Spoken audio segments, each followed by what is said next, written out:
The Colorado Congresswoman is responsible for causing personal harm to multiple people. Many public officials are guilty of bad behavior. But few can as readily be held responsible for harassment, personal threats and violence as Republican Rep. Lauren Boebert of Colorado. What's worse, ghastly conduct represents the totality of her public service. Her legislative record is a dismal exhibition of performative gestures that offer no real benefit to Coloradans and serve mainly to complement her TV segments and social media showboating. And if she were just an entertainer who happened to possess a congressional pen, her constituents might be content to wait out her placeholding stint as the representative from the 3rd Congressional District until a true public servant were ready to succeed her. But she is more than a mere circus act. She is responsible for causing personal harm to multiple people. The latest example involves Nina Jankowicz, a disinformation expert whom the Department of Homeland Security assigned to lead its new Disinformation Governance Board.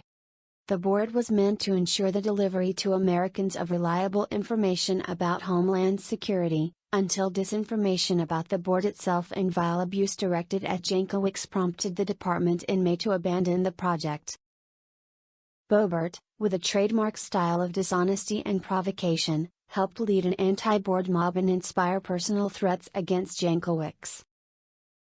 In an interview on NPR's Fresh Air, Jankowicz described the outcome of vitriolic rhetoric from members of Congress, such as doxing, sexually abusive language, body shaming, allegations of pedophilia, and violent threats. They're encouraging this sort of abuse from the people who listen to them and follow them, Jankowicz said.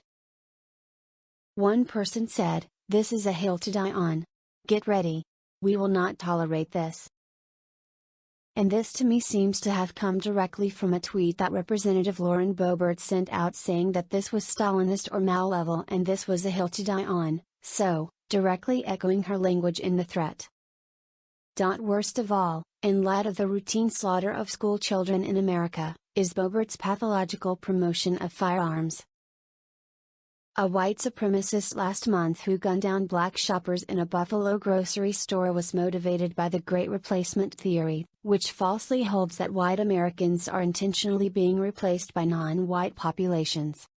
The racist Fox News host Tucker Carlson is the most visible promoter of this erroneous narrative, but Boebert is arguably its most influential proponent in Colorado. "This is why the southern border is wide open," she tweeted in September. "They want to replace the unvaccinated with foreign workers at a lower price. Get ready, they will replace you if you won't comply." The Great Replacement falsehood was behind other acts of violence, including mass shootings in El Paso and Christchurch, New Zealand. Bigotry is baked into Boebert's character. In November, she was caught in a video suggesting that if Democratic Rep. Ilhan Omar were wearing a backpack, she would suspect the Minnesota lawmaker, who is Muslim, of being a suicide bomber. The comments were hateful and dangerous, as Omar herself described them, and, as was depressingly predictable, death threats against Omar followed. House Speaker Nancy Pelosi characterized Boebert as making repeated, ongoing and targeted Islamophobic comments and actions against another member of Congress. Boebert shared blame for the danger that befell elected officials in her own party during the Jan. 6 insurrection, when members of Congress fled for their lives.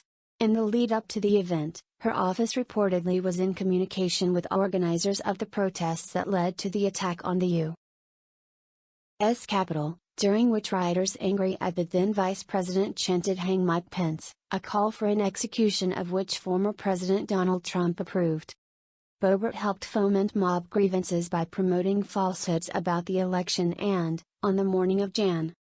6, tweeting, "Today is 1776, which was understood by her followers as a call to arms. Worst of all, in light of the routine slaughter of school children in America, is Boebert's pathological promotion of firearms. Other crises in America might directly affect more individuals. Not a single human in the world can escape the adverse effects of climate change. The erosion of democracy threatens constitutional order. the elimination of abortion rights would be a staggering reversal of progress. But the proliferation of gun violence, in that it manifests so grotesquely in mass murder, and because conservative political obstruction so clearly precludes obviously effective gun safety measures, most starkly portends a cratering of national stability, and few figures in the country embody its blood-drenched gun culture with more diabolical gusto than Boebert. Boebert might have mostly forsaken her constituents in Colorado, but she has amassed a fanbase that extends way beyond the state's borders. She could use her platform to help improve people's lives, promote the interests of vulnerable Americans, heal the divisions that jeopardize the country's future. But she does the opposite. She degrades and attacks people, particularly those who are vulnerable. She thrives in and exploits divisions and leaves them deeper. There's a word for this sort of person. She is a menace.